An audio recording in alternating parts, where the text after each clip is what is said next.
Aviva la Llama, el podcast de Javier Eduardi.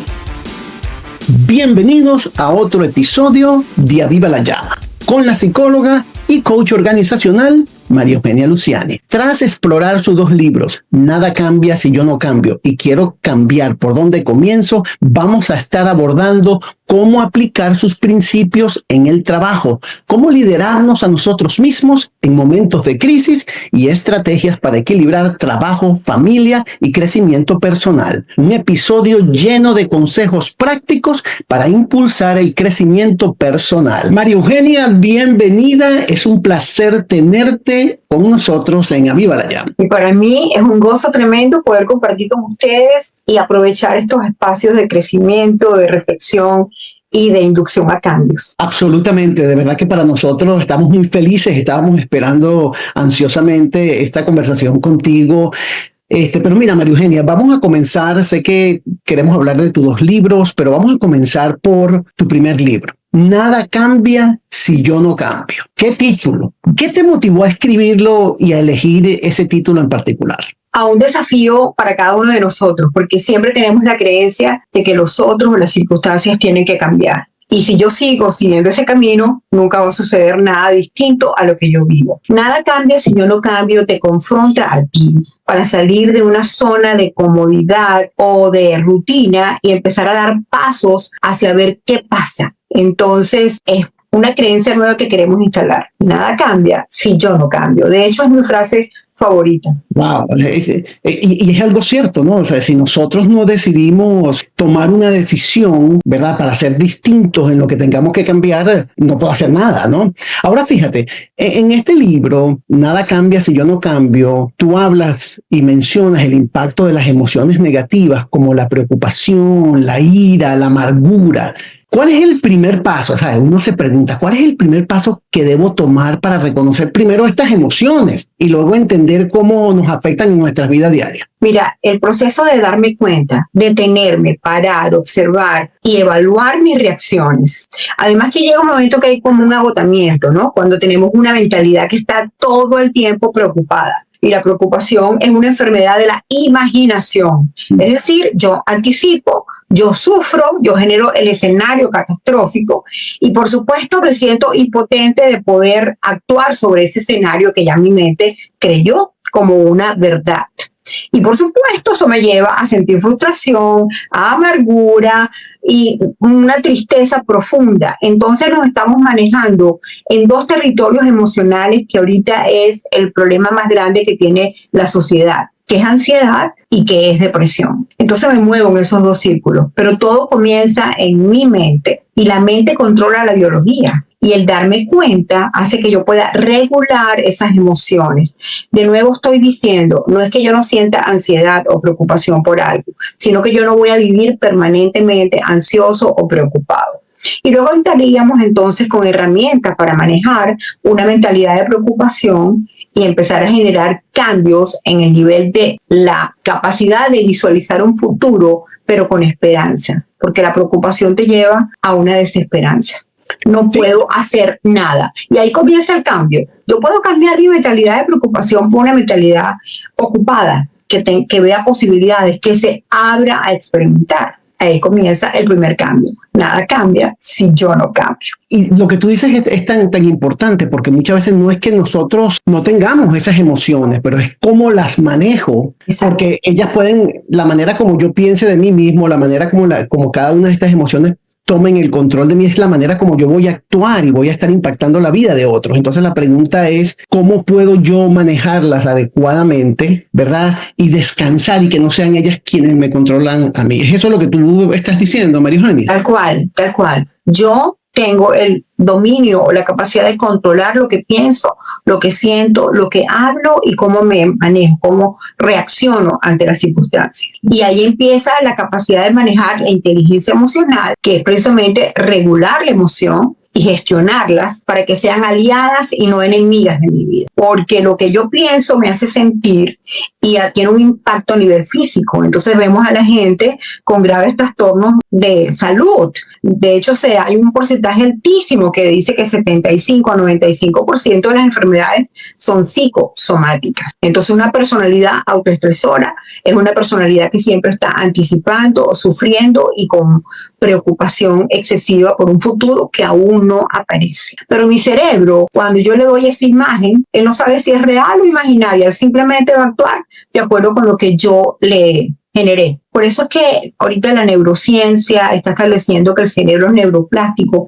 y yo puedo modificar precisamente a mi cerebro para que sea a favor mío y no en contra. Pero ¿quién toma esa decisión, Javier? Yo. Qué bueno, porque muchas veces estas emociones, ¿verdad? Lo que puede ocurrir es que si no las controlamos, cosas como la preocupación, lo que van a empezar a traer ese temor, va a traer miedo y va a terminar paralizándonos y por ende no vamos a poder cambiar.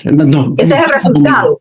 Me quedo completamente paralizado y con un pensamiento de inhabilitación para actuar sobre las circunstancias. Y algo que tenemos que tener bien claro, Dios creó al hombre para actuar sobre las circunstancias, no para que las circunstancias actuaran sobre los hombres. Y aquí estamos aplicando también un principio de liderazgo personal y de liderazgo organizacional, que es el principio 10-90. Y es interesante hablar sobre ello. Fíjate, 10% es lo que yo estoy viviendo, la circunstancia en la cual estoy atravesando, y 90% es mi capacidad de dar respuesta a eso. Solo que la gente lo tiene al revés.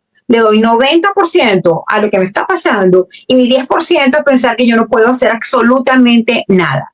Y entonces entra el conformismo, la resignación, la depresión y, por supuesto, parálisis. Siempre hay que preguntarse, ¿qué puedo hacer yo? ¿Cuál es mi 90% en estas circunstancias? Cuando uno se para y se hace preguntas interesantes, puede tomar respuestas favorables para modificar esa reacción. No niego lo que yo siento, no es negarle, ellas están allí, pero es identificarlas y gerenciarlas. Claro, porque el no gerenciarla, y esto me lleva a otro punto que tú tocas en el libro, entonces lo que hace es que también yo pierdo la paz. Y tú hablas de eso, de cómo el control puede ser un obstáculo para nuestra paz interna. La pregunta entonces es, ¿por qué el deseo de controlar todo puede ser tan destructivo? ¿Y cómo podemos hacer para primero soltar ese control y luego vivir de una manera, yo diría, más relajada? Claro, tú te imaginas la gente adicta al control, quiere controlarlo todo y a todos. Y eso es algo que es incapaz de hacer un ser humano. De nuevo, aquí viene el impacto del proceso de cambio. Lo único que yo puedo controlar es cómo estoy pensando. Es que estoy manejando mis emociones. Yo no puedo controlar al otro ni las circunstancias. La gente neurótica y perfeccionista quiere tener control de todo, mentes cuadriculadas. Y cuando algo se sale de su planificación rigurosa, entran en un conflicto terrible. Entonces, eso también daña tu vida y tus relaciones. Y por supuesto, te enfermas a la larga. Cefalias, alergias y además una propensión a enfermedades cardiovasculares, entre otras enfermedades. Tú sabes que me recordaste ahorita que estaba leyendo algo sobre el pastor Rick Warren que decía, Dios no quiere que controles todo, Él quiere que confíes en su soberanía.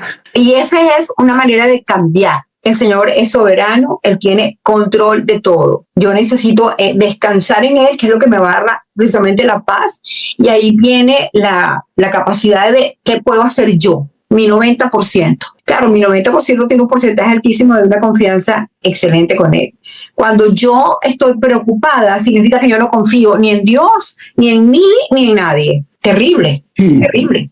Y todas mis habilidades y mis esfuerzos están para controlar las cosas de afuera y eso no lo puedo controlar. Yo no puedo predecir qué va a pasar, yo no puedo predecir si las cosas se salen fuera de mi planificación.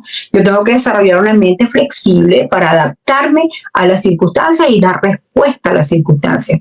Si no, vivo todo el tiempo en una crisis. ¿Qué prácticas, y yo diría diarias, tú sugieres para reducir la influencia de las críticas externas en nuestra autoestima y nuestra autoconfianza? Mira, recuperar la identidad de quién soy, aprender a escuchar las opiniones de los otros, pero no generar la codependencia. Y aquí vienen los miedos a no agradar al otro, a no hacer lo que el otro quiere, por lo tanto yo tengo un complaciente y le doy a mi poder personal a las demás personas.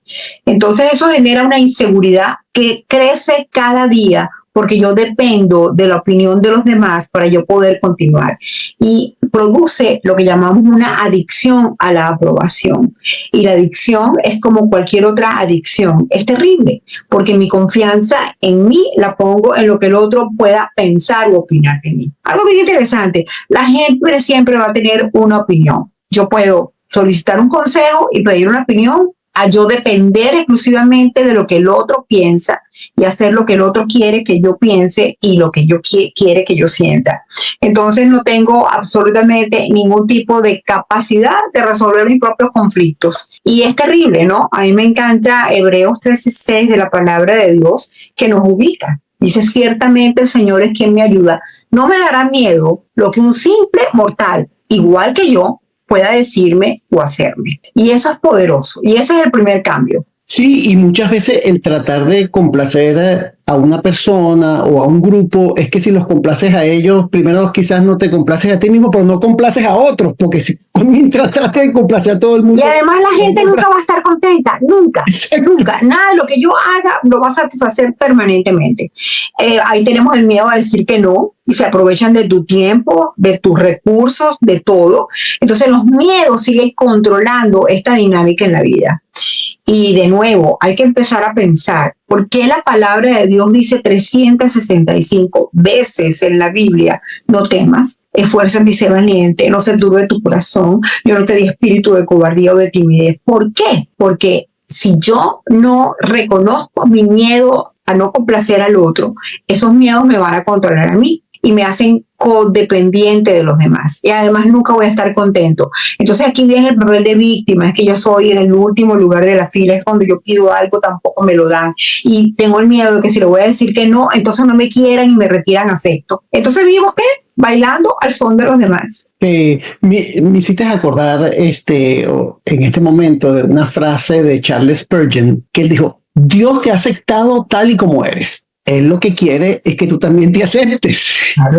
Ese es el primer principio de transformación. Aceptarme tal cual como el Señor me acepta y conocerme con mis cosas chéveres y no tan chéveres. Es un principio de autoestima. Pero cuando yo me diluyo para ser como los demás quieren, yo siempre utilizo una frase, ¿no? Tú eres un James Bond, pero como tienes tanto miedo al que dirán, te conviertes en un Car Bond, una copia mala de ti. Para gustarte o agradar a los demás. Sí, y pues, yo creo que ese es el principio, o sea, si el Dios Todopoderoso, quien nos creó, quien nos diseñó, nos ama tal y como somos, también tenemos que hacerlo nosotros mismos. Ahora, en tu libro, tú también tocas el tema de los duelos, que a menudo no solamente tienen que ver con el tema del duelo de la muerte, sino también por las pérdidas emocionales, ¿no? Que eso también es digamos, algo importante. ¿Cómo podemos comenzar a sanar después de una pérdida y qué actitud debemos adoptar para hacer que este proceso sea un proceso más saludable y menos doloroso? Fíjate, la palabra duelo viene de dolor. Yo tengo que experimentar mi dolor, hablar de mi dolor, reconocer que es parte mía en este momento, abrazarlo, llorarlo hasta que ya lo agote. ¿Qué significa eso? Las preguntas que me hago, me duele haber perdido una amistad, me duele haber perdido una relación de pareja, me duele haber perdido un trabajo, me duele haber perdido hasta un objeto que para mí era muy importante. Entonces yo necesito darme cuenta de cómo es mi dolor, aceptar ese dolor, como te dije, trabajarlo y pasar por todas las etapas de lo que significa elaborar un duelo, hasta que viene la aceptación profunda, que dice, bueno, ya yo lo tengo y ahora yo estoy lista para vivir las nuevas experiencias de vida. Hay gente que queda en duelo toda la vida, es decir, sobrevive y no vive de nuevo, ni se abre a experiencias novedosas que pueden traerle nuevos recursos. Entonces, bloquear el dolor no ayuda. Negar el dolor tampoco ayuda. Aceptar el dolor, reconocer la pérdida. Y sobre todo, ¿sabes? Si te es difícil manejarlo, buscar ayuda, alguien con quien hablar, alguien con quien desahogarte, alguien que te pueda escuchar hasta que tú puedas drenar ese dolor y vayas entonces adaptándote a la nueva realidad de esa pérdida. Pero ya, listo, cancelo y sigo adelante. Pareciera muy frío, ¿verdad? Lo que te estoy diciendo. Porque la gente dice, bueno, yo tengo que llorar 9 meses. Dios mío, ya, vamos a dar a luz una nueva vida, ¿no? Vamos a trabajar la pérdida.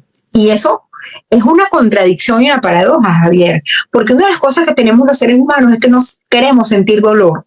Evitamos el dolor. Y tú ves a los niñitos de chiquiticos, no quiero que me duela, ¿me va a doler? Es la primera pregunta. Y si no enfrentan el dolor y aceptan el dolor, van a entrar en una emoción que es el sufrimiento eterno, permanente, una nostalgia tóxica de lo que yo perdí. No, yo tengo que abrir el duelo, llorarlo, como te dije, abrazarlo y gastarlo hasta que yo pase una segunda etapa, que es ya precisamente la aceptación plena. Sí, y es así, muchas veces que nosotros quizás no entendemos la magnitud del sufrimiento, pero aquí es donde la fe en Dios, en nuestro Señor Jesucristo es importante, porque Él lo que quiere es que nosotros confiemos en Él en medio de ese duelo, de ese dolor, de ese sufrimiento. Ahora, María Eugenia, en nada cambia si yo no cambio. Tú también hablas de algo sumamente importante, y es cómo la ira puede afectar profundamente nuestras vidas emocionales y obviamente como consecuencia nuestras relaciones.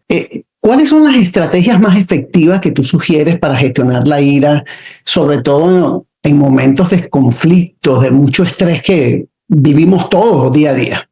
Fíjate, la ira es una emoción que tiene muchos mitos.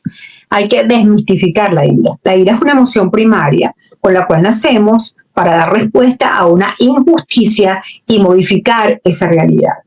Pero nos tragamos la ira y la trabajamos de la peor manera, porque una ira no resuelta se convierte en enojo, frustración, cólera, amargura. Y hay que diferenciar entonces por qué yo estoy sintiendo esto. Las preguntas interesantes es detrás de cada ira. Yo tengo que hacerme tres poderosas preguntas.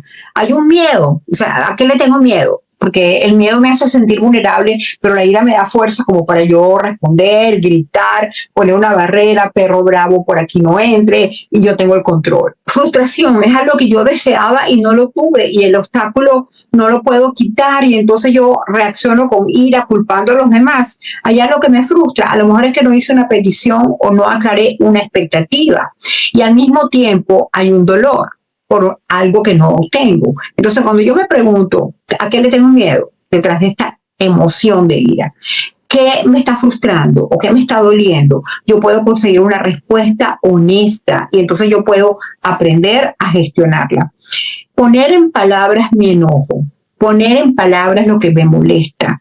Y la ira bien utilizada me sirve para modificar, para poner límites cuando me están maltratando, para responder ante una injusticia y poner la asertividad para decirle que eso no me parece. Es decir, yo utilizo la energía de una manera constructiva y no la llevo a la agresión en todas sus formas. Oh, eso está muy bueno. Ahora, yo sé que en nuestro primer episodio, María Eugenia, nosotros hablamos sobre la preocupación, pero se me viene a la mente otra pregunta, porque muchas veces la preocupación constante puede simplemente, como tú decías, nos consume la energía. La pregunta es, ¿cómo podemos nosotros aprender a manejar nuestras preocupaciones de una manera que sea saludable, sin caer en esa ansiedad crónica que tú describes? ¿Y qué pasos prácticos podemos dar para tomar control de esos pensamientos en lugar de ser controlados por ellos? Fíjate, la preocupación es la parte pensante de la ansiedad. O sea, la preocupación es una anticipación que genera sufrimiento. Está lleno de pensamientos que estrangulan toda posibilidad. ¿Cuál es la manera de manejar las preocupaciones? Fíjate, empezar a escribir. O sea, yo necesito sacar todo esto que tengo aquí en mi cabeza y verlo desde afuera para yo poder hacer un debate pragmático con ello. Entonces, esa preocupación, preocupaciones dependiendo de las áreas de mi vida, preocupaciones a nivel personal. Me preocupo que me voy a enfermar, me preocupa que no tenga que comer, me preocupa tal. Muy bien, yo les empiezo a escribir y empiezo a después hacerle un debate. Yo puedo tener un control directo sobre esa preocupación. Puedo hacer algo para ocuparme. Entonces pongo mi plan de acción. No puedo hacer nada porque hay gente que se preocupa que los glaciares se están derritiendo, pero yo vivo en el trópico. O sea, ¿me gano para preocupar? No. Yo me puedo ocupar de alguna manera orando por el planeta. Ok, eso es lo que puedo hacer.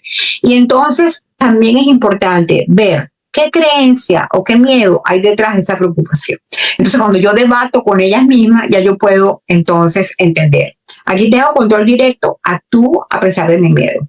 Tengo control directo, hago mi cuota parte en lo que yo puedo hacer, sobre todo que es una preocupación que tenga que ver en una relación con el otro. O tengo un control inexistente, o sea, por más que yo llore, patalee, no puedo hacer nada. Y voy limpiando mi mente de preocupación para llevarla a un nivel de ocupación y aprender a soltar. Es típico que si tú creciste en una familia donde la gente se preocupaba por todo, tú heredaste por la educación y la socialización una mente preocupada. Pero ¿es posible cambiar una mente preocupada por una mente más positiva? Sí. Y es cuando yo hablo de crear futuros emocionales de esperanza. Es decir, ¿puedo hacer algo? A pesar de mi miedo, ¿lo voy a hacer? Sí. Lo intento, exploro, curioseo y me empiezo a preguntar, ¿y qué pasa si? Porque echando broma, nosotros decimos que nosotros tenemos ISIS. Los terroristas del Medio Oriente están aquí en mi cabeza. ¿Y si me enfermo? ¿Y si me pasa esto? ¿Y si me quedo solo? ¿Y si no tengo? ¿Y si? Ajá. Bueno, vamos a sacar a todos los ISIS que te están amargando tu vida. Y vamos entonces a cambiarlo. ¿Y qué pasa si yo intento? ¿Y qué pasa si yo puedo hacer algo? Entonces nada cambia si yo no cambio y empiezo a trabajar en crear una mentalidad más positiva. La preocupación te encarcela. La preocupación te llena de pensamientos rígidos, empiezan distorsiones cognitivas porque yo veo todo a nivel catastrófico. O sea, mi filtro es que yo veo todo negativo. Con una mentalidad negativa puedo obtener un cambio. Imposible. Sí, María Eugenia, y muchas veces lo que nos ocurre es que nos preocupamos por cosas que nunca ocurren. 95% de mis preocupaciones jamás suceden, demostrado científicamente. Y se hizo toda una experiencia. La gente empezó a escribir sus preocupaciones y se fueron evaluando de cuando en cuando. Ninguna de ellas sucedió. 95%. Es una enfermedad de la imaginación. Ahora bien, cambiar muchas veces, ¿sabes? Nos da miedo porque primero implica incertidumbre y al mismo tiempo nos saca de nuestra zona de confort. Sin embargo, desde una perspectiva cristiana, lo que he aprendido es que aun cuando el cambio pueda tener una incertidumbre, pueda causar temor, también es una gran oportunidad para confiar en Dios y fortalecer nuestra fe. ¿Qué estrategias sugieres para mantenernos enfocados y evitar el aplazamiento cuando queremos cambiar? El enfrentar y afrontar nuestros miedos. Siempre digo una frase, ¿no? Todos queremos cambiar, pero nos da el miedo y el miedo nos paraliza. Y el Señor, como te decía en otro podcast, nos dice 365 veces que cobre ánimo, o sea, que yo sea valiente y me esfuerce para salir de mi zona de confort y entre en una zona de expansión. Y eso es un proceso interesante porque yo venzo el miedo a lo desconocido. ¿Qué va a pasar si? En vez de, ¿y si me pasa esto? Yo voy a, ¿qué va a pasar si yo puedo cambiar? Y el Señor nos dice que cambiemos. Cuando Él dice, cambia tu manera de pensar, por ahí empezamos. Los cambios son en la cabeza, en los pensamientos, en el sistema de creencias, en los paradigmas con los cuales yo crecí y fui condicionada, que yo considero que son verdades y a lo mejor no son tales verdades, pero yo les he dado ese poder de creer que son inamovibles. Cuando Él me dice que yo cambie mi manera de pensar, lo dice en Romanos 12:2, para que cambie mi manera de vivir, ya me está incitando al cambio y que deje atrás todo aquel peso del sistema de creencias y me aferre a la meta. ¿Cuánta gente por miedo ha enterrado sus talentos? Porque tengo miedo a fracasar, porque tengo miedo, me siento incompetente, porque no es el momento ideal y empiezo yo a justificar mi inacción. El cambio enriquece, el cambio te lleva a un crecimiento total y una vez que tú emprendes con la confianza que el Señor está de tu lado, la historia humana personal se divide en un antes de Él y después de Cristo. Y ahí empieza a todo lo puedo en el Señor, en Cristo, que me da la fortaleza para cambiar. Cuando yo empiezo a meditar en su palabra, yo no te di un espíritu de cobardía ni de timidez, sino te di poder, amor y dominio propio. Gracias al Espíritu Santo, yo puedo tener esa capacidad de hacer. La motivación del querer produce el hacer, y el dominio propio, que es mi autocontrol. Manejar mi miedo y decirle, a pesar del miedo, yo me voy a esforzar y ser valiente, porque el Señor va conmigo donde quiera que yo vaya. Y tiene un plan y un propósito que yo no voy a ponerle más trabas para no hacer por los miedos. Me hiciste acordar que en Apocalipsis capítulo 3, que la palabra dice: he aquí, yo estoy a la puerta y llamo. Si alguien oye mi voz y abre la puerta, yo entraré y cenaré con él. ¿Sabes? Lo que quiero decir con esto es que Dios nos está dando la oportunidad de que juntos podamos estar en este proceso de cambio, de transformación, de crecimiento en nuestras vidas. Pero Él no va a poder transformar la vida de alguien que no esté dispuesto a cambiar. Ahí comienza el primer cambio. Dios no cambia a nadie. Yo necesito darle espacio en mi vida, escucharle y dejarlo entrar, y ahí comienza el trabajo de transformación, del antes y después con Él. Es así.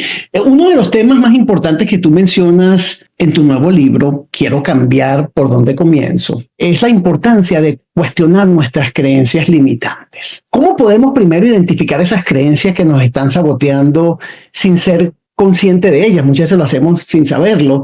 ¿Y qué hacer una vez que las encontré? Fíjate, lo que yo creo, me vuelvo creyón y lo dibujo en mi vida. Entonces, ¿qué estoy dibujando en mi vida, no? Siempre situaciones difíciles, conflictivas, frustración.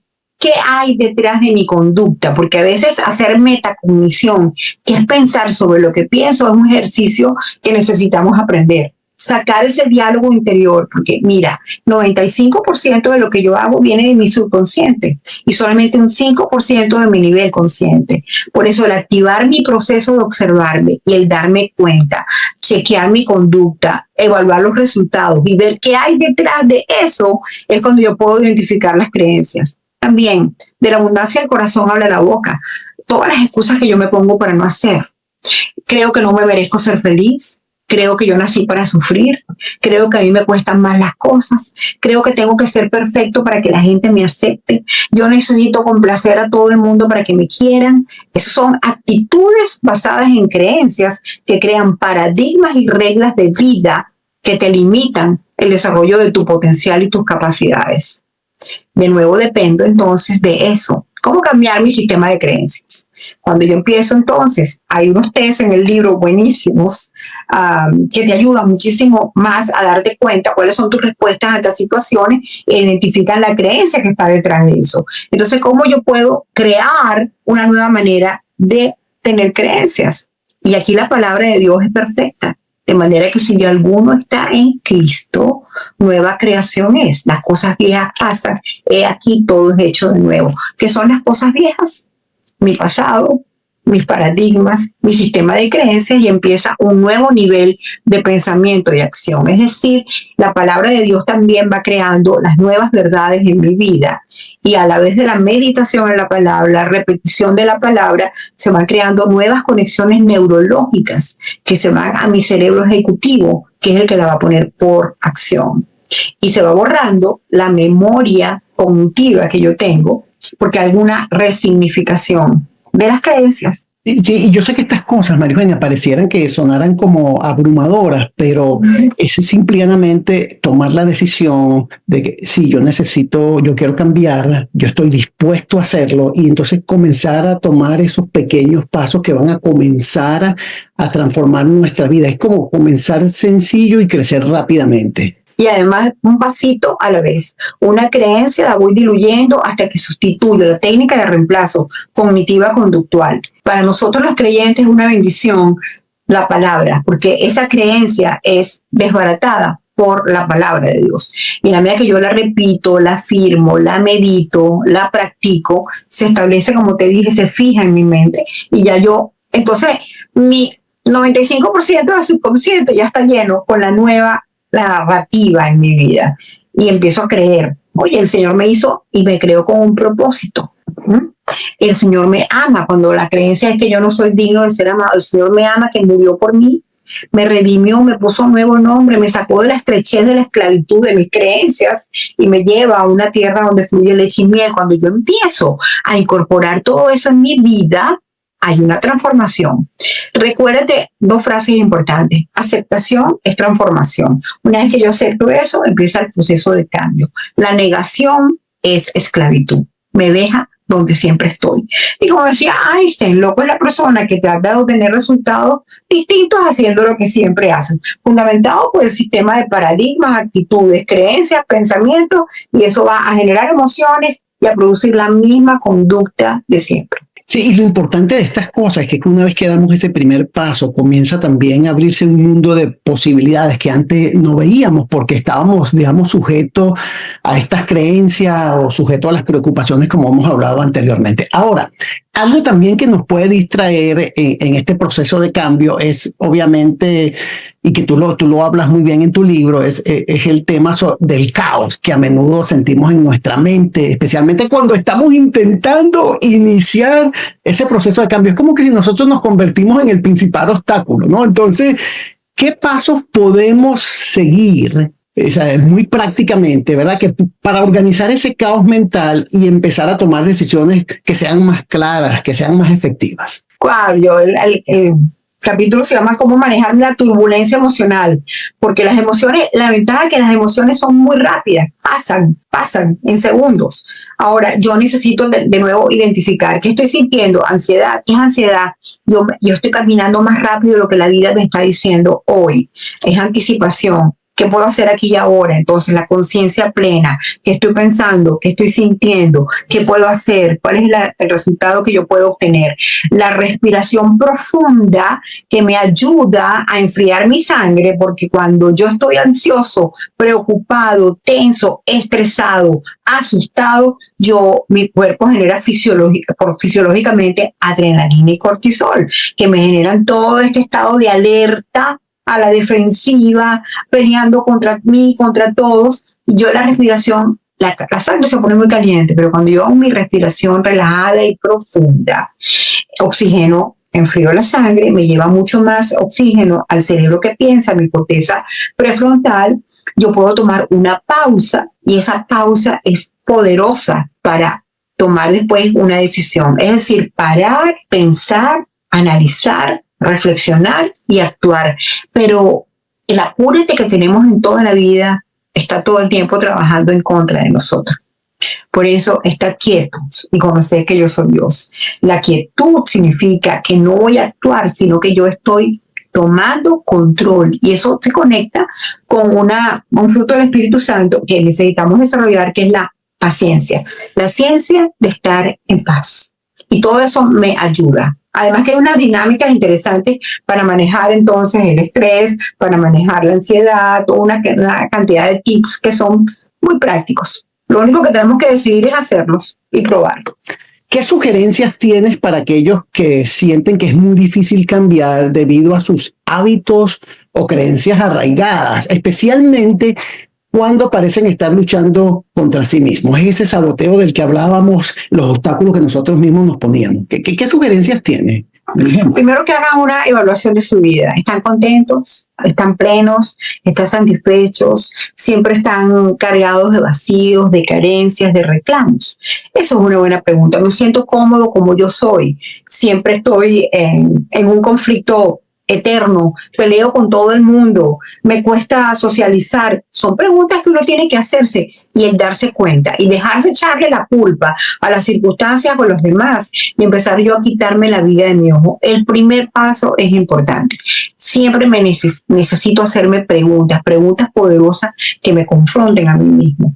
Y cuando tú dices, porque toda la gente dice, me encantaría ser más sociable, me encantaría ser más comunicativo, me gustaría más esto. Bueno, entonces por ahí ya tienes un indicador de que hay algo que no te está encajando bien. Y cuando estás desajustado es cuando puedes empezar a caminar, pero es primero el conocimiento. Necesito conocerme a mí misma, necesito estar chequeando cómo me siento, cómo me llevo con la gente, qué es lo que yo quisiera obtener en la vida.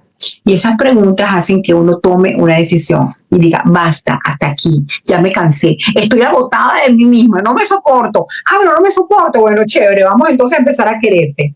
María, me hiciste recordar una vez que tomé un vuelo, y estaba sentado al lado de una señora ya de edad avanzada, y yo le pregunté qué sugerencia tenía para vivir una vida larga y saludable. Y ella salió como número uno, me dice, bueno, tienes que tener una relación de mucha intimidad con Dios. Pero una de las cosas que me dijo que me llamó la atención es que ella todos los días, al finalizar el día, ella se ponía a meditar, como hacer una narrativa de lo que había pasado en ese día, tomar lo bueno y ver de lo que no había sido tan bueno, qué podía aprender y qué tenía ella que cambiar. Es decir, que este proceso, eso me gustó muchísimo, porque esto nos permite a nosotros, lo que tú decías, autoevaluarnos diariamente, y este proceso de cambio puede ser una parte de una rutina que nosotros podemos aplicar en nuestro diario vivir, y que se puede convertir en ayudarnos a alcanzar ese potencial para el cual nosotros hemos sido creados. Pero yo le digo a la gente que lleven un diario. ¿Qué es un diario? Un análisis del día. Y podríamos decir que uno se convierte como un atleta mental, porque pongo a mi mente a chequear que hice bien, si he tenido metas, que uno tiene que buscar metas que produzcan significado en la vida.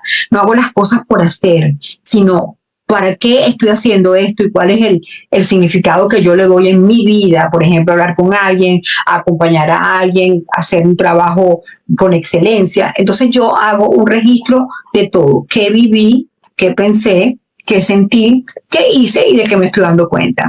Entonces un checklist. Aquí avancé, este es un área de trabajo y ya me la pongo como un proyecto personal, un plan de trabajo para el día siguiente. Y así yo vivo el aquí y el ahora, porque si vivimos corriendo, afanados, apurados y en automático, nunca vamos a tomar un tiempo de reflexionar, a menos que venga una crisis. Fíjate, el ser humano tiene dos opciones de aprendizaje. Lo aprendo por un proceso evolutivo que me voy dando cuenta y voy haciendo las modificaciones, que son los cambios para alcanzar otra cosa, o por la vía de dolor. Cuando yo tengo una crisis, o sea, una crisis que me tumba, es cuando la gente dice, oye, vale, ya otra vez me volví a golpear, ahora, ¿qué es lo que voy a hacer? Ojalá pudiéramos aprender desde la manera evolutiva de crecimiento y no a través de la vía dolorosa de sufrimiento para producir los cambios, que a veces en muchas personas ya es demasiado tarde para revertir la situación. Entonces este diario es poderoso y el registro de lo que pasó. No es que vas a registrar cada cosa, sino en cada cosa que te pasó, que fue el aprendizaje, que salió bien y que necesitas seguir trabajando. Me parece eso una excelente idea, porque te voy a decir algo, porque a medida que tú llegas y dices, wow, esto salió bien, entonces tienes un motivo para celebrar. Tienes un motivo para decir, wow, bien hecho. Y al mismo tiempo, bueno, aquí tengo que seguir trabajando. Entonces te da no solamente un momento para celebrar, y esto puede ser diariamente, sino que también te da dirección de aquello que ya habías decidido ajustar, y qué cosas tienes que continuar, digamos, ajustando, cambiando, de tal manera de lograrlo. Y va a llegar el momento en que también vas a decir, lo logré. Celebro los avances. Celebro los avances. Me doy reconocimiento. Wow, voy bien, chévere. Eso aumenta tu nivel de motivación, las dopaminas para seguir adelante. No soy mi peor crítico con los retrocesos, sino que los puedo enfocar de una manera, como tú lo estás diciendo, para que me dé propósito de transformación, de cambio y de trabajo. Esto es fácil. Lo que pasa es que el ser humano tiene una cosa que es genial. ¿Para qué lo hago? ¿Para qué las cosas simples? Déjame complicarlas con mis sistemas de creencias, mis miedos y todo esto. Vea lo simple. Y esto es ir a lo simple. Porque desde lo simple, de lo sencillo, es que puedo ir avanzando cada día. Exacto. Y muchas veces, yo sé que hemos hablado de las cosas que completamos y que celebramos, pero muchas veces aprendemos más de las cosas que no hacemos bien. Entonces hay que estar pendiente, porque ahí hay tesoros que necesitamos descubrir también. Pero bueno, ese es el enfoque. Ese es el enfoque. Porque las cosas que no veo bien las voy a ver bajo el fracaso. Nunca me voy a dar una oportunidad de cambio. Y soy mi peor enemigo. Pero si lo veo como una oportunidad. Las crisis tienen dos lecturas. O es un peligro, fracaso, o es una oportunidad para cambio y crecimiento. ¿Cuál es el lente con la cual tú estás leyendo esas cosas? Exactamente. Ahora, un tema crucial en tu segundo libro, es la importancia de la autoaceptación. Eso es obviamente vital en la vida de todos nosotros. Ahora, ¿cómo podemos aprender a aceptarnos tal y como somos, sobre todo en este proceso de cambio, sin caer en la trampa de que muchas veces nos autoexigimos y esa autoexigencia puede ser destructiva? Fíjate, autoaceptación es sanidad. El primer principio de sanidad es la aceptación. Por eso cuando el Señor me acepta tal cual como yo soy, ahí empieza la sanidad en mi vida, porque Él vino a salvarme y a sanarme. Y eso tiene que ver con conocerme con mis cosas chéveres y no tan chéveres, dejar de justificar lo que no hago o que yo soy así porque el otro hizo. No, yo puedo decir, yo soy así, así, así, y también de esta forma y de esta forma. 80% de las cosas buenas impactan el 20% de lo que yo soy. 20% de aspectos de mi carácter que no son tan buenos hablan el 80% de mí. Cuando yo acepto que yo soy peleona y lo reconozco, ya yo puedo empezar a hacer la transformación para convertirme en una persona que puede negociar y que puede escuchar otros puntos de vista.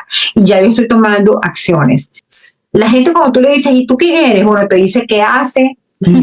¿Qué hace? O sea, no me estás diciendo, o yo soy la mamá de, o no. ¿Quién soy yo? Yo puedo decir, mira, yo soy simpática, amigable, colaboradora, me irrito fácilmente y siempre quiero ganar todos los puntos de ese encuentro. Yo quiero ganar. Esa soy yo, pero estoy trabajando sin el punto final, sino que yo me abro y ahora estoy trabajando en cambiar, mejorar y sacar una mejor versión de lo que yo soy, porque me voy a sentir muchísimo más satisfecha de que yo pude vencer mis miedos, mis obstáculos y mis actitudes defensivas. ¡Wow! Es impresionante todo el espacio que tenemos nosotros para crecer y mejorar nuestras vidas. Ahora, una de las cosas que a mí me gustó mucho de tu nuevo libro, quiero cambiar por donde comienzo, es que tú hablas del poder de la gratitud. Y los estudios científicos han demostrado que la gratitud tiene numerosos beneficios, desde el punto de vista mental, desde el punto de vista físico. Así que, y yo en uno de las primeras temporadas de Aviva la Llama, hice un podcast sobre la importancia de celebrar. Y nosotros hablamos de celebrar estas cosas que en el diario vamos alcanzando, pero el poder de la gratitud es simplemente increíble.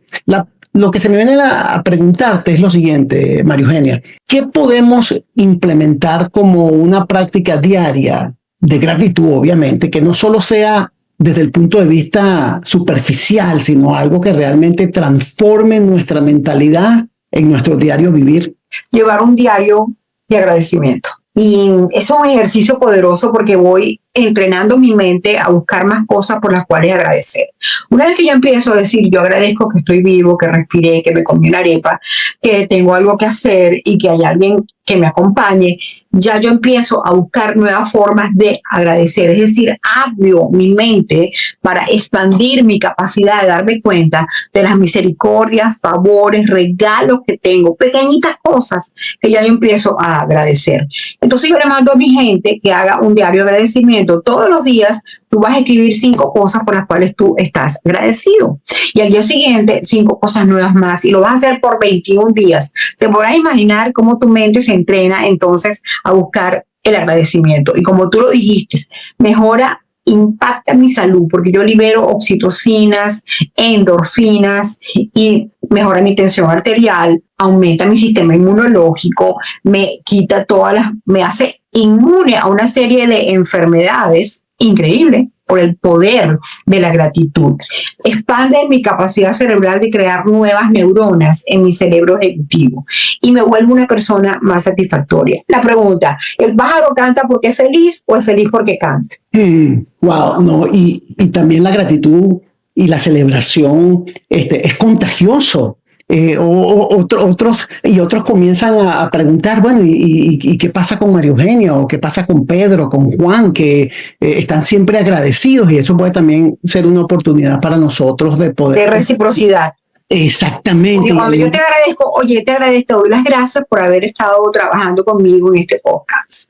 Y entonces, bueno, ya la gente va a repetir algunas conductas que son reconocidas y también va a empezar a dar gracias. Gracias por la llamada. Dice, pero es una tontería, me tenía que llamar. No, oye, gracias porque me llamaste, gracias por pensar en mí en este momento, gracias por acompañarme a tal sitio. Es decir, yo empiezo a generar una cultura de agradecimiento que va quitando el espacio a la cultura que está en todas partes, que es la cultura de la queja. La gente se queja, reclama, todo es una queja. La queja no trae satisfacción, genera más amargura, distorsiones en las relaciones, ruptura, separamiento, aislamiento. La gratitud así. Y como tú dices, tenemos tantas cosas por las cuales agradecer, que somos tan bendecidos y afortunados, hasta que nos empezamos a dar cuenta de eso y le damos el valor que significa tener un corazón agradecido por todo y en todo, inclusive en las circunstancias difíciles. Cuando yo la tomo desde la perspectiva de la gratitud, sé que hay un propósito en esa situación difícil que me va a llevar a otro nivel, a un aprendizaje y a un cambio. Y qué buenos esos ejemplos que estás dando, María Eugenia, porque muchas veces nosotros tendemos a ser agradecidos o a celebrar las cosas grandísimas. Exacto. Y aquí se trata de celebrar las cosas más pequeñas hasta las más grandes. Por ejemplo, oye, yo me pude levantar, yo pude comer hoy, estoy respirando, tengo salud. Esas son las cosas que nosotros podemos celebrar diariamente y que nos van a ayudar a crear esa cultura que tú decías de animarnos, de celebración, pero al mismo tiempo llenarnos de energía para poder enfrentar esas cosas que todavía tenemos que cambiar. Y créanme que todos tenemos muchas cosas que cambiar, porque el cambio va con el roce con otros. En tu libro, Quiero cambiar, ¿por dónde comienzo?, también te centras en cómo gestionar nuestras emociones, particularmente las relacionadas con la culpa. ¿Por qué la culpa puede ser tan paralizante? ¿Y cómo podemos aprender a manejarla de manera constructiva sin que nos frene en nuestro camino hacia el cambio? Fíjate, la culpa es una emoción moral que sucede cuando yo me he dado cuenta de que he hecho algo que no ha estado bien. Me ha deshonrado a Dios, me ha deshonrado a mí, me ha deshonrado al otro. La culpa me lleva entonces a través del Espíritu Santo al que me da el don del arrepentimiento para confesar esa culpa, esa situación, esa conducta que no agradó a nadie, y yo genero un cambio y un compromiso. La palabra dice que confiesa su pecado y se aparte de él, haya misericordia. Pero ¿quién lo encubre? ¿Quién lo tapa? ¿Quién lo minimiza? ¿O quién lo proyecta en otro? Nunca va a prosperar. Y es cuando surge la emoción distorsionada de la culpa que llamamos sentimiento culpógeno. El sentimiento culpógeno te dice que tú tienes que estar, para estar bien, tú tienes que estar mal. Es decir, ya yo soy culpable de todo, no me merezco ni el perdón de Dios, ni el perdón mío, ni el perdón de los demás. Yo tengo que expiar mi culpa. ¿Y cómo expío mi culpa? De la peor manera. Permito maltratos porque yo no me merezco ser perdonado. Entro en un juego de manipulación, manipulado terrible a través de la culpa y la lástima. Me quedo en una posición de víctima. ¿Y sabes cuál es el camino? Esta es una de las emociones más tóxicas que pueden existir. Yo hice algo, voy, lo confieso, me aparto y hallo misericordia, pido perdón. Pero cuando es el sentimiento culpógeno, dígame cuando la gente es incapaz de perdonarse por una decisión que no tomó, por una oportunidad que perdió, por algo que no dijo y tenía que haber dicho, y con eso carga con un peso enorme, lo lleva a depresión, ansiedad, aislamiento, a enfermarse. Necesitamos perdonarnos a nosotros mismos por lo que dejamos de hacer o por lo que hicimos que no estuvo bien. Necesitamos pedir perdón a las personas que nosotros afectamos y necesitamos perdonar a los que nos hicieron sentir culpables para manipularnos. Y el perdón es libertad emocional, es un mandato de Dios, porque fíjate que el mismo Señor dice que por amor a mí mismo es un acto de amor personal, porque me sana y me libra. Nosotros en el libro hablamos del retrato de un culpabilizador, el retrato de un culpable, y cómo buscar a través del perdón, la confesión, alcanzar la libertad y la paz que todos queremos. Es un sentimiento que hay que cuidar, identificar, manejar y resolver. Yo me imagino, María Eugenia, que sentirse culpable de algo es como caminar en un campo minado, ¿no? Tú estás esperando, no sé cuándo es que voy a pisar y va a explotar algo, ¿no? Claro, y siempre estoy esperando que me pase algo malo porque yo no me merezco estar en paz ni ser feliz. Imagínate tú el paradigma. Yo tengo que, para estar bien, yo me siento bien cuando me siento mal. Eso no es normal, en absoluto. Y es dañino y eso causa después rencor, resentimiento y consecuencias terribles a nivel de la salud. Sí. Mira, Corrie ten Boom dijo, el perdón no es algo que hacemos por los demás, es un regalo que nos damos a nosotros mismos. Es un acto de amor hacia uno mismo, es libertad emocional y además es un mandato de perdonarnos, porque nosotros somos nuestro peor enemigo, vivimos con nuestro peor enemigo, con los saboteadores, con los miedos, con las reglas, con las limitaciones. ¡Wow! Ámense los unos a los otros, ámense como Dios te amó. Es decir, el amor es importante porque el amor es lo que transforma las vidas. Pensando el amor de Dios y el amor a mí mismo, tal cual como yo soy, que implica aceptación. Y por supuesto, resolución de conflictos de mi pasado a través del proceso de perdonar. Fascinante, fascinante. En tu libro, tú mencionas también las actitudes disfuncionales de la teoría de Weissman. La pregunta es, primero, ¿cuáles son? ¿Cómo las identifico? ¿Y cómo impactan eso en nuestro proceso de cambio? Porque mira, las actitudes van a definir mis pensamientos y mis pensamientos van a definir mi lenguaje y mi conducta. En este test nosotros evaluamos actitudes ante la vida, cómo evalúo los fracasos, cómo evalúo las oportunidades, cómo evalúo mi positivismo, mi esperanza, mi optimismo realista o mi negatividad. Entonces cuando ya yo empiezo a descubrirme, y eso lo habíamos hablado en otros episodios anteriores, es precisamente, mire, la autoaceptación para que yo pueda tomar decisiones de cambio y de crecimiento. Todas estas exploraciones que podemos hacer en el interior de nosotros mismos es poderoso para poder empezar un camino nuevo. Si no me conozco, es muy difícil que yo pueda, si no me conozco y me acepto, es muy difícil que yo pueda emprender un camino diferente al que hasta ahora he obtenido. Y esto nos ayuda. Todos estos tests, todas estas preguntas, es un trabajo personal, pero es hermoso hacia el camino del descubrimiento. William James, el padre de la psicología, dijo que el descubrimiento más grande de su generación era que la gente podía cambiar su vida cambiando sus actitudes. Y San Pablo lo dijo muchísimo tiempo atrás. Cambia tu manera de pensar, cambia tus actitudes. Pero yo necesito identificar cuáles son. Las actitudes son una u otra, o son positivas o son negativas, o son de esperanza o son de desesperanza, hacia dónde me estoy yendo yo más. Y nosotros hemos hablado en episodios anteriores también, María Eugenia, sobre hacer un checklist, empezar un paso a la vez. Es decir, que hacer este test, entre otros, sí, puede ayudar a la persona o ayudarnos a que nosotros podamos definir, bueno, vamos a empezar junto con un profesional, obviamente, a definir qué cosas debemos comenzar a trabajar en un orden específico. ¿Es eso correcto? El libro trae test, trae cuestionarios y trae ejercicios. Como es un libro personal, tú vas ahí haciendo todo tu descubrimiento hasta que, bueno, ¿por dónde voy a comenzar el cambio? ¿Cuál es el área más difícil en mi vida? Autoestima, es como la forma en que me comunico, los resultados que tengo cuando hago contacto con otros, en el manejo y gestión de mis emociones o en mi sistema de pensamientos rígidos, cuadriculados, limitantes, negativos. Entonces, bueno, yo decido y voy trabajando. Lo importante es este camino y esta aventura de conocerme para llevarme a un cambio. Sí, mira, María Eugenia, como coach organizacional sabemos que el cambio no solo afecta la vida personal, sino que también llega hasta el ámbito laboral, porque se trata de nosotros, donde quiera que estemos, ¿no? ¿Qué consejos prácticos tienes para aquellos que desean aplicar los principios de ambos libros? Y cuando hablo de ambos libros me refiero a nada cambia si yo no cambia y quiero cambiar, ¿por dónde comienzo?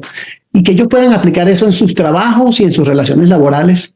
Indudablemente que cuando uno cambia, impacta en el mundo en que te relacionas. Nosotros tenemos un contexto personal, un contexto de pareja, contexto familiar, contexto social, contexto laboral. Y mis cambios empiezan a afectar los diferentes contextos donde yo interactúo. Nosotros estamos llamados para hacer luz y sal, es decir, cuando empiecen a experimentar mi cambio, porque yo no puedo estar con tantas máscaras, ¿no?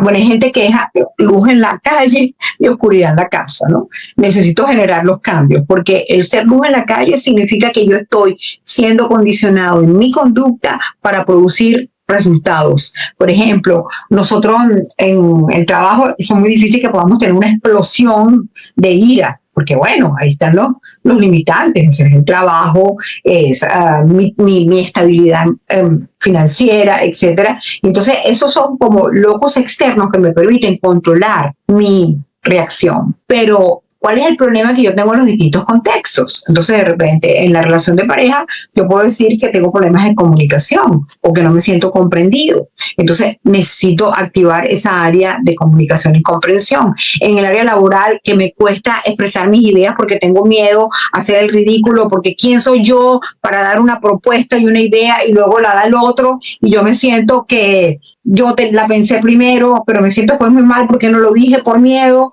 Entonces, bueno, aquí tenemos que empezar a trabajar. ¿Qué es lo que te limita en el contexto laboral de ser proactivo, de generar cambios? Que tienes problemas de integrarte en el equipo. ¿Cuál es el miedo? El miedo al ridículo, el miedo al rechazo, el miedo a fracasar, el miedo a que no te acepten. Entonces empezamos a trabajar las áreas específicas en cada contexto. Indudablemente, una cosa importante, Javier, cuando yo trabajo un área, las otras se impactan. Por eso es que la dinámica del libro es, tú comienzas por donde quieras. Entonces, de repente tengo un problema de autoestima en la parte personal, ok, eso va a impactar mucho. De repente tengo un problema de comunicación en el área laboral, eso va a impactar las otras. De repente tengo problemas en mis relaciones, me cuesta, tengo miedo a acercarme, a tener conexiones con la gente, y eso afecta mi contexto familiar, mi contexto social y mi contexto laboral. Entonces voy trabajando.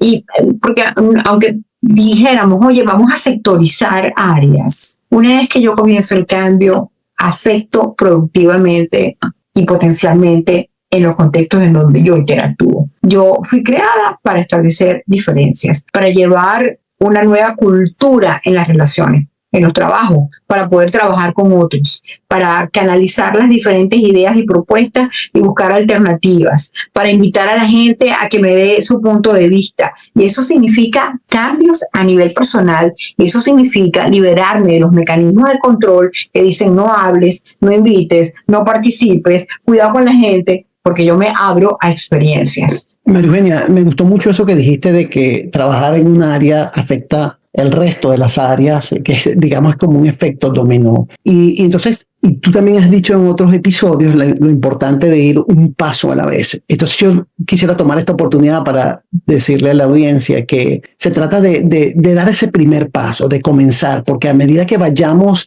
haciendo los cambios que pensamos que son necesarios, al tener efecto en otras cosas, también nos va a invitar al ver los resultados, nos va a servir de combustible para seguir en este camino, en este hábito de la transformación, de mejorar nuestras vidas, pero no solamente en nuestras vidas a nivel personal, sino, como bien tú dijiste, en los distintos contextos donde nosotros nos movemos. Así que, wow, esto es muy bueno, y en verdad que una vez más les invito a todos a que puedan leer con profundidad el libro de María Eugenia, los dos libros. Ahora, otro tema que es clave en ambos libros es el liderazgo. Y muchas veces el liderazgo comienza en liderarnos a nosotros mismos para comenzar a cambiar. ¿Cómo podemos empezar a liderizarnos a nosotros mismos de una manera eficaz, especialmente en los momentos de incertidumbre o de crisis? Liderarte a ti mismo es lo más importante. Cualquiera que pretenda ser líder de otros tiene que comenzar haciendo líder de su propia vida. ¿Y quién es un líder? Una persona que tiene una visión, tiene un propósito y busca estrategias y objetivos para alcanzar ese propósito. Así que todos tenemos un líder allá adentro. Muchos lo tienen escondiditos porque tienen miedo. Otros lo sacan a pasear de la manera inadecuada y otros lo sacan de la manera evolutiva y de crecimiento. Liderarme significa saber quién soy, qué quiero, a dónde voy y buscar estrategias para cómo lograrlo. Es decir, tengo visión, tengo metas y tengo dirección estratégica. Cuando yo empiezo a liderarme es cuando digo, oye, qué maravilla, ¿no? Yo pude vencer tal obstáculo porque mi visión era resolver un problema de comunicación, porque me cuesta hablar o hablo y grito. Ahora yo quiero empezar un proceso de negociación y buscar escuchar a los demás. Y cuando yo concientizo eso y lo tomo como un proyecto personal, el líder trabaja por proyectos y cambia ese paradigma que tiene la gente, como va viniendo, vamos viendo. No, yo tengo que ver primero para ver cómo actúo. Tener primero una visión, un propósito, una administración de los recursos, pero comienza con el hábito de la proactividad. Es decir, yo empiezo a cambiar. Entonces, eso es fundamental en la vida. Todos somos líderes y todos necesitamos en algún momento liderizar. También es importante entender lo que es el liderato. Es decir, no solamente yo voy a ser líder, sino que en un momento yo te puedo pasar el testigo para ti. Y eso ayuda muchísimo en el contexto familiar y en el contexto laboral y ministerial. Y María Eugenia, muchas veces las personas cuando escuchan la palabra líder, muchas veces, bueno, pero es que yo no nací con esa condición, o yo no he estudiado, pero seguramente todos nos levantamos, tomamos decisiones de cepillarnos, tomamos decisiones de bañarnos, tomamos decisión de tomar café. Bueno, ya ahí usted está liderando su vida. O sea, no se trata de que usted tiene que ir a tomar un curso especial. Claro. En algunos casos hay personas que lo toman y lo necesitamos por el contexto en el que nos encontramos, pero esto se trata es de comenzar a tomar decisiones que van a ayudarnos a nosotros a poder vivir de una manera mucho mejor, de profundizar en nuestro crecimiento. Todos tenemos talentos y tenemos dones. Y cuando yo tengo un poder experto, es decir, lo pongo a la disposición del otro, yo estoy de alguna manera sacando a mi líder. ¿Entiendes? Esto es fundamental. Como tú lo dices, el líder tiene una visión, tiene un propósito, toma decisiones, hace acciones, evalúa resultados y va generando cambios. Y comenzamos con nosotros mismos. Y eso es lo más importante. Gracias, María Eugenia. Ahora, una de las luchas con las que nosotros siempre nos encontramos y que es difícil encontrar equilibrio es entre el trabajo, la familia y el crecimiento personal. No es fácil, sobre todo con el ruido y las tareas diarias. ¿Qué estrategias prácticas tú sugieres para gestionar este equilibrio sin sentirnos abrumados por todas las responsabilidades? Pero fíjate que nosotros, tú lo has dicho, el liderazgo personal implica balance y equilibrio. Hay circunstancias en la vida que de repente van a exigir más de mi tiempo en un área determinada. Por ejemplo, un proceso coyuntural del trabajo a lo mejor me va a quitar más tiempo. Pero cuando yo logro balance, tenemos 24 horas. Hay una distribución de tiempo que debería ser ideal. 8 horas para trabajar, 8 horas para vivir y con todos los contextos, ¿no? Pareja, familia, personal, y 8 horas para dormir. ¿Cómo está nuestro tiempo? 14 horas dedicado al trabajo.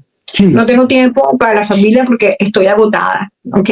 Y tiempo personal para tomarme un tiempo para hacer ejercicio, para leer, para asistir a un curso, no existe. Necesito darme cuenta cómo estoy invirtiendo el tiempo que es mi vida y tomar decisiones en cuanto al tiempo. Darme permiso. El hecho de mayor actividad no significa mayor productividad. Entonces, si en el trabajo yo puedo delegar, yo puedo armar un equipo, yo puedo hacer lo que me corresponde, cumplir los objetivos del día, y luego yo tengo un tiempo para tener conversaciones interesantes con mi familia. Yo siempre digo a la gente, por lo menos 2 veces a la semana, ustedes tienen que tener un tiempo, por lo menos de pareja, para tener una conversación productiva. Un tema de conversación. Quitamos celulares, quitamos todo y vamos a estar hablando. ¿Cómo fue tu día? Me interesa. Un tiempo personal para hacer ejercicio, porque yo tengo que cuidar este cuerpo que es el templo del Espíritu Santo. Un tiempo para tener citas con cada uno de mis hijos, para saber cómo van, para conocerlos, para tener conexión más personal. Y cuando uno va ajustando el tiempo, porque hay que llevar un registro también, todo se tiene que escribir, ¿sabes? Escribir, no teclear, escribir porque me conecta con una zona del cerebro que ralentiza los pensamientos, me trae la memoria y es mucho más efectiva y productiva. Como yo, desde que me levanto hasta que me acuesto, ¿cómo estoy invirtiendo mi tiempo? ¿A qué le estoy dedicando más tiempo?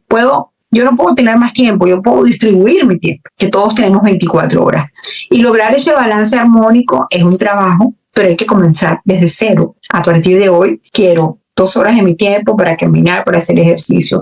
Quiero mi tiempo productivo en familia. Yo no puedo ser workaholic o laboradicto, porque eso también es un síndrome de inestabilidad emocional, donde yo tengo que sentirme que yo soy determinado por la cantidad de horas que trabajo o por el trabajo que realizo, y eso no me determine. Entonces, este autoconocimiento va logrando que vayas haciendo los ajustes, vayas soltando lo que hay que soltar y vayas trabajando lo que hay que trabajar para alcanzar el proyecto personal de ser un mejor ser humano, un mejor hijo de Dios, no el mejor de los mejores, porque entonces ahí entra la competitividad, ¿no? Un mejor padre, un mejor esposo, un mejor hermano, un mejor trabajador, un mejor ser humano. Ahora, María Eugenia, para comenzar con este tema del síndrome del impostor, yo creo que es importante primero que definamos qué es el síndrome del impostor. ¿Qué es eso? Básicamente es una sensación de inseguridad. Inseguridad tiene que ver con miedo relacionado con los logros en el trabajo. O sea, una expresión psicológica de que yo no me siento con la capacidad de alcanzar los logros. Aún alcanzándolo, siempre voy a pensar que no he hecho lo suficiente y que hay otros mejores que yo. Por lo tanto, cierro mis potencialidades, porque el impostor es el protagonista de mi éxito laboral o mi fracaso laboral. Wow. Ahora, ¿cómo sé yo si yo sufro el síndrome del impostor o no? ¿Cómo lo determino? Fíjate, hay una serie de máscaras. Nosotros somos expertos, parece un desfile de carnaval, en ponerme máscaras que son mecanismos de compensación. Entonces yo me vuelvo un experto en todos los temas. Investigo todo, trabajo todo, le tengo que decir a la gente que yo sé más que el otro. Ya va. ¿Por qué tengo que estar haciendo eso con tanto enfoque? O yo soy individualista, yo no puedo confiar en nadie, yo solamente lo voy a hacer, y son personas aisladas que trabajan solo porque no quieren en ningún momento relacionarse con otros porque tienen miedo de que no reconozcan su valor. O el perfeccionista, el neurótico que todo lo tiene que hacer perfecto y si no lo hace perfecto es un fracasado. O mira, yo soy un genio. O sea, el genio vive en otro mundo, ¿entiendes? El genio no aterriza. O yo soy el superhéroe o la superheroína que trato de ayudar a todo el mundo porque los demás son mejores que yo. Es terrible todas estas máscaras. Yo necesito quitármelas y reconocer por qué hay esa inseguridad. Nosotros habíamos hablado anteriormente de nuestras creencias y nuestros paradigmas. Y eso tiene que ver también con las heridas de la infancia. De repente con un padre crítico que nunca me dijo que yo lo que hacía estaba bien, que yo siempre tenía que esforzarme por hacer mejor, una falta de reconocimiento a los logros. Entonces yo tengo que estar todo el tiempo demostrando que sirvo, aunque yo sienta que no soy lo suficientemente bueno para alcanzar las cosas. O que me dijeron que, oye, pobrecito, tú nunca vas a poder hacer nada porque tú naciste, tú sabes, con tales debilidades. Y yo tengo una cantidad de talentos, entonces me da miedo exponerlos porque yo siempre tengo el miedo de que nunca van a ser reconocidos. Es inseguridad con todas sus expresiones, Javier. Ahora, uno de los mayores desafíos para quienes padecen del síndrome del impostor, como bien tú lo dijiste, es creer realmente en sus habilidades. Entonces, ¿qué estrategias nos recomienda para cultivar la confianza en nosotros mismos y lograr que lo que nos proponemos sin caer en la autocrítica o la duda constante? Fíjate, la autoeficacia es uno de los elementos de autoestima y eso tiene que ver con conocerme, identificar mis miedos, a empezar a hacer un inventario de mis fortalezas, de mis virtudes, de mis logros, porque el impostor nunca los va a darle una valoración positiva, sino que siempre piensan que no lo están haciendo bien o lo pueden hacer mejor. Entonces, cuando yo empiezo a valorar todos mis logros, cuando yo reviso mis experiencias y lo que yo he obtenido a lo largo de mi esfuerzo, ya yo empiezo a sentirme que yo soy capaz. Y yo puedo estar trabajando para la lucha del pensamiento negativo, que es el impostor, sobre un pensamiento protagónico. Ya va, yo puedo protagonizar un cambio y yo me puedo dar permiso para hacer esto y disfrutar. No me comparo con nadie. Cada uno es un diseño único y exclusivo con talentos que están allí. Y sobre todo, ¿sabes qué? Una vez que yo reconozco eso y no justifico, ya yo le quito valor a la creencia, empiezo a creer que yo puedo ser y soy, o sea, aceptación. Soy bueno en esto. Reconozco mi expertise en esto. Yo soy valioso por esto. Yo, sobre todo, puedo, algo que a la gente le cuesta, hablar de eso y buscar ayuda. Buscar ayuda, porque a veces hemos estado peleando toda la vida y no hemos logrado resolver el problema. Y eso es un desgaste y un agotamiento mental y emocional, Javier. Sí, y lo importante también saber de que todos nosotros hemos sido dotados con dones y talentos. y que esos dones y talentos no es que tengamos que copiar los demás, podemos prepararnos en otras cosas, pero nosotros hemos sido dotados y por lo tanto el poder reconocer eso también nos va a ayudar a nosotros a caminar con confianza y poder, digamos, evitar la autocrítica y esa duda constante. Claro, porque hay un mensaje de prohibición de éxito.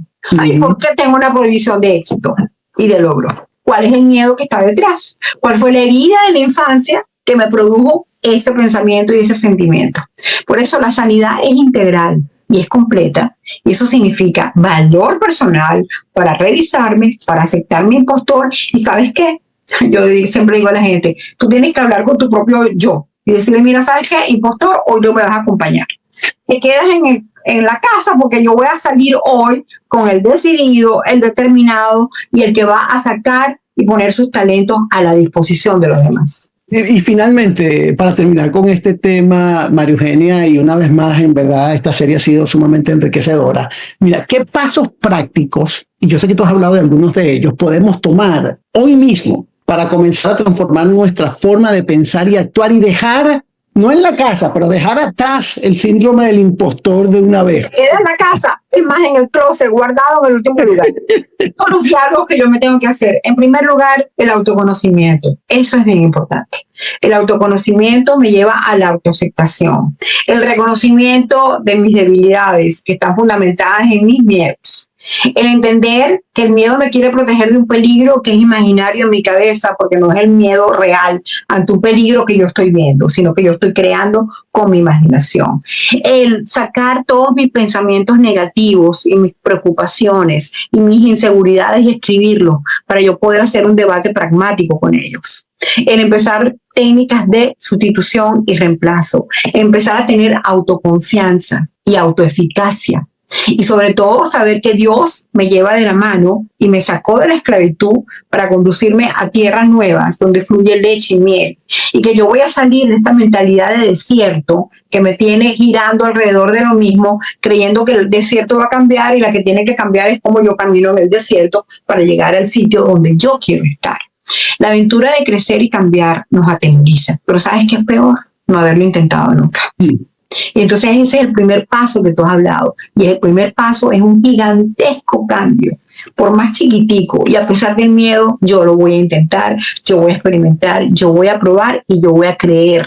Entonces, autoaceptación, autoconocimiento, autoeficacia, autoconfianza va a ayudar a que yo empiece a transitar y convertirme en esa persona que ya el Señor había diseñado cuando me creó en el vientre de mi madre. María Eugenia, muchísimas gracias por acompañarnos en Aviva la Llama.